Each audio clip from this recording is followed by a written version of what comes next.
10 minutes past 8 o'clock. It is Thursday morning, the 25th day of January, 2024.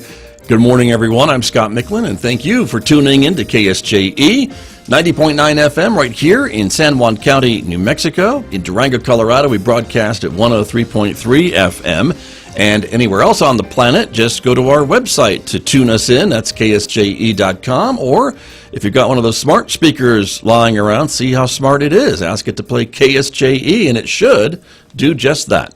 Welcome aboard, everyone. We also want to welcome our viewers who are joining us this morning, because KSJE is much more than a radio station. We're a visual radio station, so the video of this program is streaming out live to the KSJE Facebook page and also to our YouTube channel this morning. So welcome aboard, everybody. We are so glad that you are with us. Coming up today, we're learning a lot about the San Juan County Partnership, and actually we're just able to scratch the surface of all of the things the partnership does in our community. Hope you'll stay tuned for that to learn a lot about the San Juan County Partnership and how it is bringing groups together and doing a lot in the community. That is our program and our focus today, coming up in the next few moments right here on KSJE. Then we'll be taking some time to talk about the 10th annual Night to Shine, which is happening next month. It'll be here before you know it, a very special event that is being put on in association with the Tim Tebow Foundation. Join us to learn more about that later on this hour at 8:50 a.m. on KSJE. Classical music will follow this program at 9:06. It's Roving with the Arts with our host, Mick Hess. Stay tuned for that. And we also invite you to connect with us on X and Instagram, in addition to liking us on Facebook and subscribing to our YouTube channel. And if you're a podcast person, you can subscribe to KSJE podcasts as well for free. They're available where you're probably already listening to podcasts, places like iTunes and Pandora and Spotify, iHeartRadio podcasts, Google podcasts, the list goes on and on. So subscribe and maybe discover a new local program from KSJE that you may have missed on the radio or on Facebook or YouTube. Outside our studios here at San Juan College, it's a wet Thursday morning, and we're expecting it to be pretty wet all day. A 50% chance of rain and snow showers throughout the day today. Winter weather advisory in effect for some of the higher elevations. Today's high 43 with a 50% chance of rain or snow showers. More chances for rain or snow tonight, another 50% chance of precipitation with a low of 33 degrees overnight. But then tomorrow things will dry out a little bit with partly sunny skies on Friday and a high of 44. Clear and 28 Friday night. Mostly sunny skies for Saturday, Sunday, and on into much of next week. Take a look, with highs in the mid to upper 40s and overnight lows right around 30 degrees. Back with my guests and more right after this on KSJE. KSJE is supported by San Juan Regional Medical Center. The caregivers of San Juan Regional Medical Center are committed to bettering the quality of life, health, and care of individuals, families, and our communities. Life is their sacred trust. Better is their mission. Here is their home. San Juan Regional Medical Center, improving the health of the Four Corners since 1910. And joining me here in Studio A to talk a little bit about the San Juan County Partnership, Executive Director Anna Krutsky is here this morning. Good morning. Welcome back to KSJE. Good morning. Thanks for having me. You bet. Good to have you here. And Amanda Evans is here as well from the San Juan County Partnership. Good morning to you. Good morning. Welcome back to KSJE. It's nice to be here. This morning we would just want to talk a little bit about the, a lot about the organization and the San Juan County Partnership, which has been a part of the community for, I'm thinking, almost 30 years? Yeah, since 1991. Okay, so I was pretty close. Mm-hmm. Yeah, more than 30 years. Mm-hmm. Congratulations. Thank you. And it really has made a difference, I think, in San Juan County with the programs and the things that you're able to offer. And that's kind of why we're all here this morning, to talk a bit about the organization and what it is that you do and your mission of the San Juan County Partnership to really bring people and groups together. Absolutely. Absolutely. Yeah, we're a community action organization that really is focused on prevention, education, and community wellness, which encompasses our mission. And really try to identify what are the needs in the community through regular needs assessments that we work on completing every 4 years to try to really capture the voices of the people of the county and from across the county and understand what those needs are and what we're seeing for trends of concerns around basic community wellness, and try to meet those needs through grant initiatives. And a lot of that is really local, which is another thing that I like. It's not from the Rio Grande corridor. Nothing against the Rio Grande corridor. We love the Rio Grande corridor. Some of my best friends live in the Rio Grande corridor. However, it's always nice to know what's going on outside of the Rio Grande corridor, and that's what this needs assessment and a lot of other things that you all do reflects. Absolutely. We focus 100% on San Juan County. Some of the work we do will bring in people from McKinley County, and we support them as well because they are right next door, and we do have a lot of people who go back and forth. Sure. But our focus really is San Juan County completely. Right. And many times I would think the data that you gather and collect is somewhat, sometimes significantly different than data from the major metro areas. Absolutely. Albuquerque and Santa Fe are their own world, separate kidding. from what's happening Get myself in trouble. in our region. Yeah, we really are our own microcosm with our own needs and own information and own wants from the members of the community. And that is our focus and will remain our focus when we look at strategic planning and trying to identify what we want to support, what we, who we want to partner with in the community to really meet those basic needs around prevention work and community wellness. Right. We look right here. Right. Very true. Amanda, I want to bring you into the conversation, too, about some of this data that's being used to maybe more fine-tune some of the offerings and some of the grant opportunities that the partnership maybe goes after to really meet the needs of what is reflected in these needs assessments and things that Anna was talking about. Right, because the data is really what can point us to where we want to go and also give us kind of the background to be able to get that funding that we need to be able to do some of these programs. We have to kind of prove to funders that what we're asking for is a need in the community, so that data is kind of the backdrop for that, and it gives us a way to show what the community needs, and then gives us avenues to address it. Right. And Anna talked a lot about prevention, which is a big message from the San Juan County Partnership, and that has an audience of young and old alike. Runs the gamut from the very young to people who are retired and coming to the other end of life. Right. And we try to recognize all of those needs with our prevention programming specifically. Yes. True. And you work a lot, I know, with the schools, as you are able to, right, to be able to get some of that message into younger minds, and as they're starting to make some decisions and maybe new habits, whether they're good habits or bad habits, getting that message to them is really important at that stage in their life. Absolutely. Working with the schools is one of the most important things that we do because, that generation, we need to support them, help them learn how to be healthy, how to be in their community, how can they support continued growth and healthy living within San Juan County. Some of those initiatives would be talking to school personnel, talking to teachers, talking to youth, talking to parents. What are your concerns? What do we need to be paying attention to? Is that around tobacco cessation? Is it around educating around vaping, which we have done a lot? And, do we need to work on more education around cannabis, which is for adult use only over 21, safety around prescription medications, what are the concerns with illicit substances, within our community, that we need to educate people and teach people how to be smart and not be in a place that is going to be harmful to themselves. Right, very true. Amanda, what would you say about, I don't know how many grant programs the partnership has that work with school-aged children, but it's significant. Right, and that's a big thing because we know, one of the facts that we really integrate into most of our presentations is that the youth brain doesn't stop growing until about the age of 25.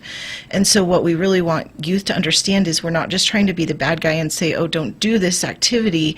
We're trying to protect them and make them understand that it has lifelong consequences if you're using some of these substances before your brain has stopped growing. So that's why we say, adult use on some of these, and adult use alcohol or adult adult use cannabis is different than youth use because your brain is at a different place in growth. So there's some still responsibility to adults in some of these situations, but youth have some long-lasting effects that adults might not get. Right. And again, being able to talk to these kids, school-age kids, in school or adjacent to school or whatever the case may be, really is helpful. And that's the time they need to hear that message, I would think, as their brains are still developing.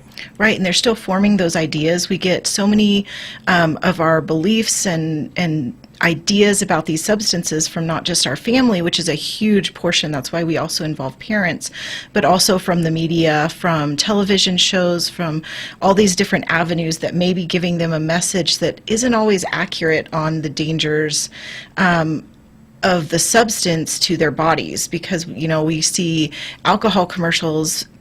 We do some media stuff teaching them about how media can affect what we think about it. And so we have, you know, looking at alcohol or tobacco ads and seeing that they're really selling a product. They're not telling you all the dangers that go along with it. Right. That media literacy, so important, I think, for young people. And there's some adults I know that could use probably a lesson in media literacy as well. Absolutely. Yes. Yeah. Yeah, I would say one of the things that we really focus on too is positive norms and recognizing that actually most people and most youth are not using illegal substances, and most people, and you know, adults and youth, are safe and you know, have aspirations to be healthy and not interested in tobacco use or adult cannabis use or dangerous drinking. So that's really important that we continue to get those messages out into the community.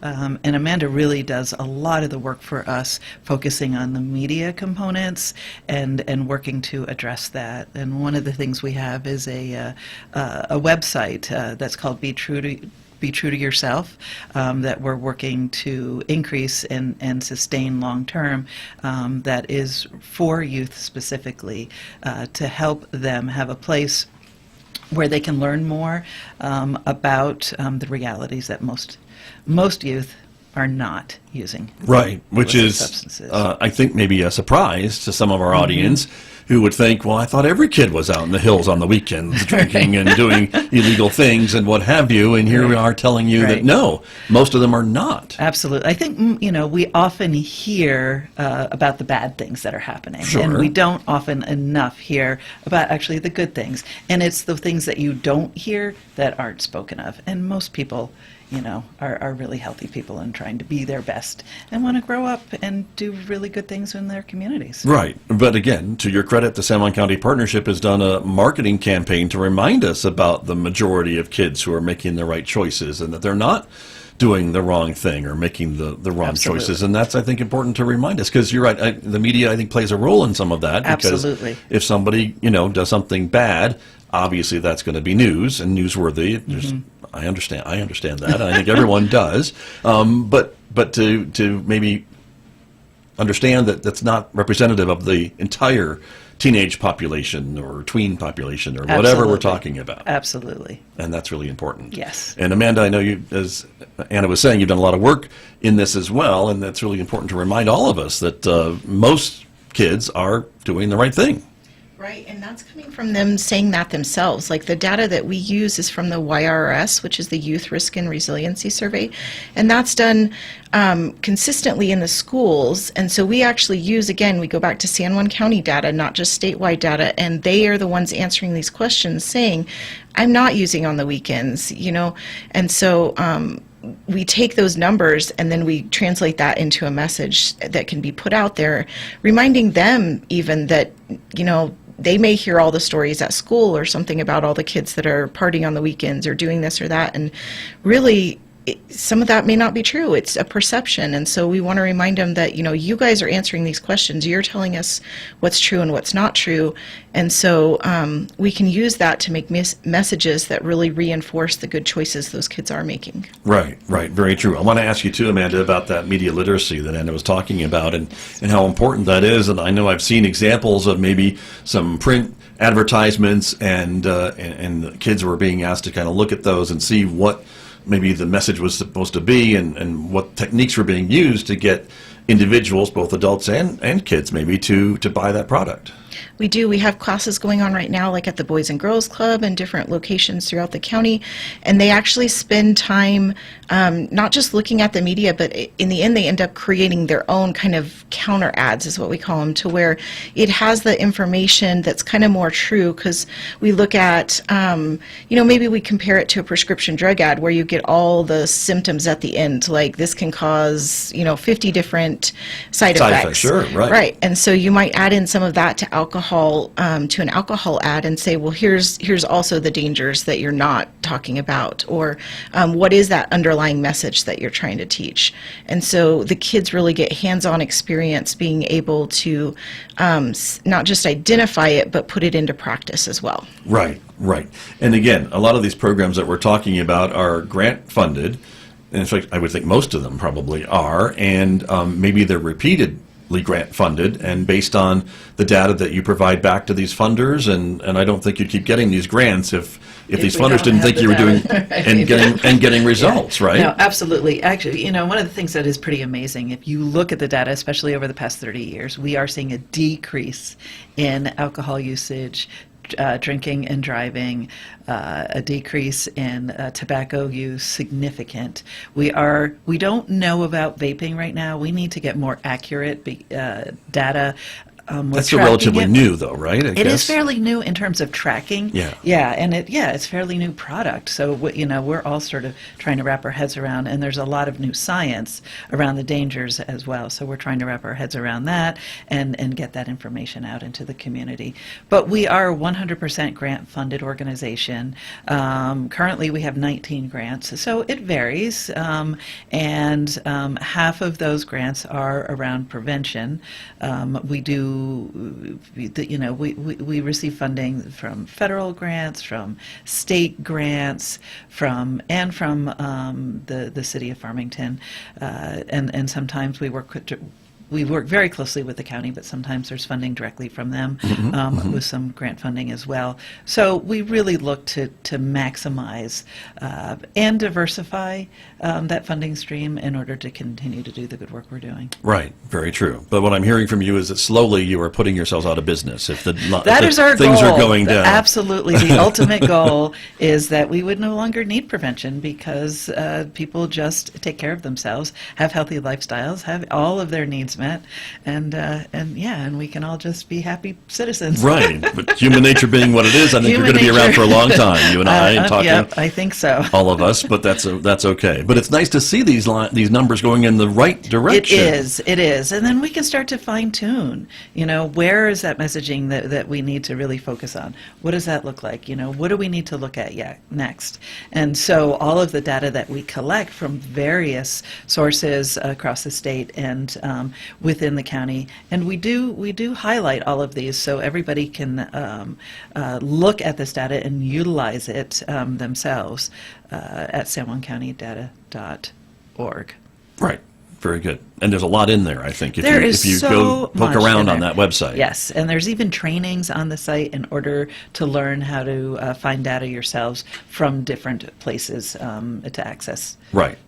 But you mentioned DWIs and things like that. And I think anyone who's lived in the community for over 20 years probably remembers 20 years ago, 25 years ago, the number of just families that were awful. Devastated by drunk driving crashes and injuries or deaths in this community. And we're so grateful, I'm going to knock on my table, that we don't have that much of a problem. It's still a problem. It is but still not, a problem. Not as much as we did. But it has significantly gotten better. Law enforcement has done an amazing job of stepping up and finding ways to support it. And then we, in turn, really work to support their efforts and make sure that people understand that it is a risk and that it is not safe to drink and drive. Right. And some of the treatment, some of the other community things, the judges, I think everybody has gotten on the same page on this problem. Absolutely, yeah. No, it has been a community-wide effort that has, it's sort of when you think of the partnership and you think of the name partnership, the partners have really come together to do an amazing job to try to save lives. Right. And it did. And they it are. has. It is, and it is happening. Right. Yes. And still today. So very, very good. Amanda Evans, I want to come back to you and talk about another area that the partnership is somewhat involved with, and you and I talk about frequently, which is the San Juan Health Council. That's a bit related to the San Juan County Partnership, is it not? It is. So the San Juan County Partnership, years and years ago, probably over 20, I don't have an exact date, but started as the fiscal agent for the Health Council and has been just amazing on allowing us to continue that even on some years when we don't have funding. It has really been a community effort to keep that program going. And so what the San Juan County San Juan Health Council is a countywide group that meets together monthly and brings issues around health to a network of organizations, community members, and tries to address some of those issues and finds ways we can make a difference, even through some simple stuff like networking at meetings and bringing organizations who might need to make connections together. And so that has been a program that the partnership has been integral in keeping going over the years and has really helped strengthen. Very good. And that seems like, Anna Krutsky, that it dovetails pretty nicely with some of the ongoing work of the partnership. Absolutely. Again, it's the partnership is really focused on any way possible in order to further the mission. And the Health Council is an incredibly integral part of what we've been doing for many, many years now, and it does give us an opportunity to find another way, either through funding or just through community partnership and support, to focus on what the community is saying that we need based on the data. And so we work collaboratively with many other organizations in the county at the Health Council to look at what do we want to focus on. Oftentimes it's, and this is a continual issue, is resource sharing.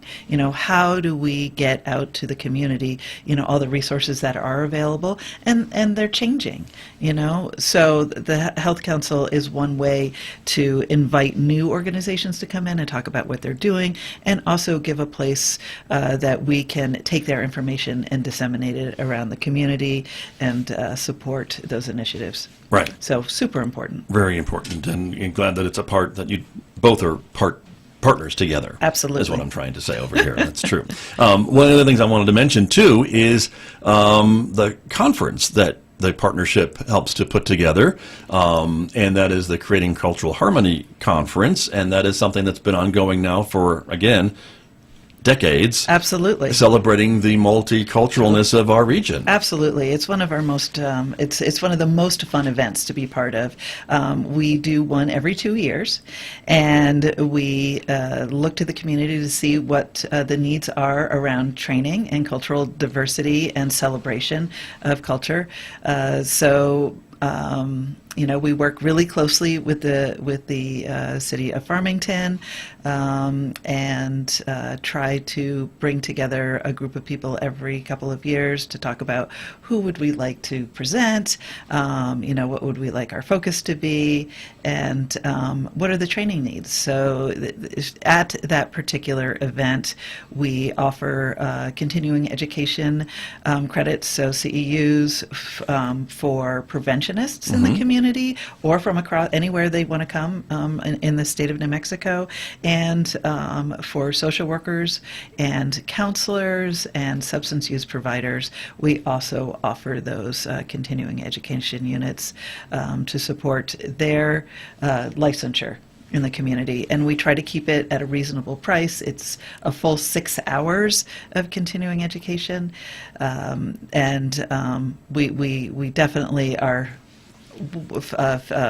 in terms of the cost per individual, significantly under any other full day event. Right. Which is great. Yeah. And again, Amanda Evans, I know you've worked on the conference too, and been a part of the conference over the years. It really is an important event in the community. Yeah, people are always asking, when is the next one? What are you doing? Because I do think people really look forward to it. And I think it's really grown over the years to something that's not just educational, but fun as well. One of them we had somebody come in and show how to do weaving, and people got something to take home with them. And so it's not just about like sitting in a classroom style and learning maybe something, but it's about getting hands-on interactions with the community and with these speakers and getting to really understand some of the cultural diversity here. Right. And that's what I think is so important as well. And this area has not always had the best track record when it comes to celebrating our diversity and things along that line. I think we've come a very long way, and it's really important to celebrate that and also to recognize the different cultures that make up the rich tapestry of San Juan County and the San Juan Basin and the whole Four Corners region, which is what this conference does every 2 years. Absolutely. That is our focus. We try to stay really positive, and it's really a celebration. So it is educational, but it is also celebratory. So we try to incorporate maybe local foods, art, music, dance, and really put a spotlight on really the amazing pieces of the diversity within our region. Right. Let me ask both of you, when you travel around the state or around the region to other states and talk about the work that you do you find similar organizations in other places? Are we somewhat unique in having an organization like the San Juan County Partnership here, Anna? I would say that we are very unique. I think people are really surprised, and I think sort of the broad, our broad mission allows us to really have that level of diversity, and it opens us up to opportunity based on what the community's needs are. We also have a significant housing assistance program as well that is really almost another half. And again, that's really focused on prevention of people experiencing homelessness or who are at risk of homelessness. So really equally important. And not many organizations. I have not actually encountered one other organization that sort of bridges these multifaceted elements of community need that the partnership does. Interesting. They may have similar programs, but they're separate, perhaps, not under an umbrella. Correct. Or coordinated like we have. Correct. Right. Gotcha. Amanda, what about in your travels? I think there's a lot of different organizations out there, so I don't want to say I've never seen something similar, but I do think we have a very unique perspective here because we do have such a collaborative effort that the partnership is not just the staff at the partnership, but it's also all these other organizations that work with us, law enforcement, the county, the city, even just, some of the other nonprofits. We come together for not just the Health Council, we also have the Community Action Coalition, which is a meeting it's a little different from the Health Council because it's just focused on substance use issues.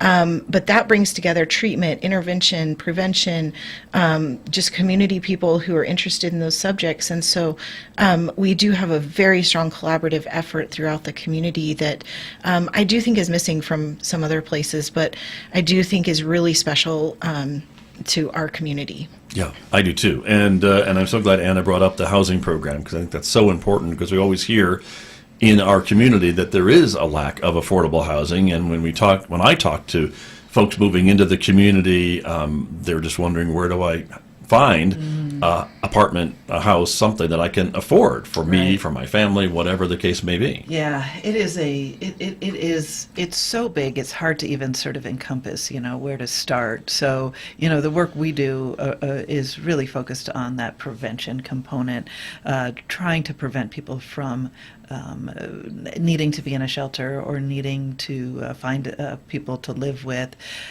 We are certainly just chipping away. We cannot meet all the need, but we work really hard collaboratively with other organizations in the county and across the state to try to address these issues and find some solutions. And we all know that we need more housing. We just don't have enough, and we don't have enough that's affordable, and that's a struggle. So we need business to come in and support the growth, because I think this community is starting to grow again, and so what does that look like, and how do we encourage people to build? Right. places for people to live. Very true, very true. But even with the folks you are able to help, there are some great, I think, success stories Absolutely. of folks who are living in their car or families who are living in a van or whatever, now with a roof over their heads. Yes, we are busier than ever. We do a huge amount of work to connect with local landlords from some of the larger property management organizations and individual property owners who may have a second place on their land or who just rent out several properties. So we do a lot of networking to try to establish who those individuals are, so that we can get people housed as quickly as possible. And we probably house, on average, a couple of people a week. Yeah. Believe it or not. Sure. I know that I it believe might it. sound crazy. But we are established enough, and we have been working long enough, and try to stay connected, and have grown our housing program based on the needs that we are seeing, and just doing everything we can to get people off the streets. Right. But again, it goes back to the whole idea of a partnership with public-private entities, these Correct. private landlords and property management folks who work with you Correct. to let you know, Yeah. and you can find them some tenants that want to get a fresh start and, Right. and want to try to And rebuild. have and we'll have consistent rent, and many of the landlords will work with us, because they don't always have their own education and know sort of what some of the rules are, because we do Sure. receive funding that is federal, and so it's HUD regulated. So we have to follow those rules, and that can be challenging with home inspections, making sure that everything is working within a home,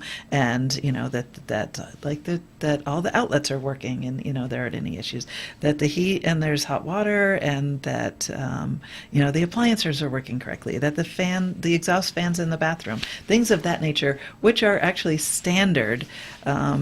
And we have we have landlords that are sometimes willing to bring down rent to be within fair market value, because they don't necessarily know what that is, but they are able to. So that's Right. been really amazing to watch those partnerships grow as well. Very good. Well, I think we've only scratched the surface of what it is that the San Juan County Partnership does, but we have run out of time. So I thank you both for coming in, and I just want to say on behalf of KSJE, we feel the work of the San Juan County Partnership is so important that they have a standing interview spot with me every month, because it's just so important to get the word out about what you do. So we're glad to be part of the partnership. Thank you for And we are what grateful. you do.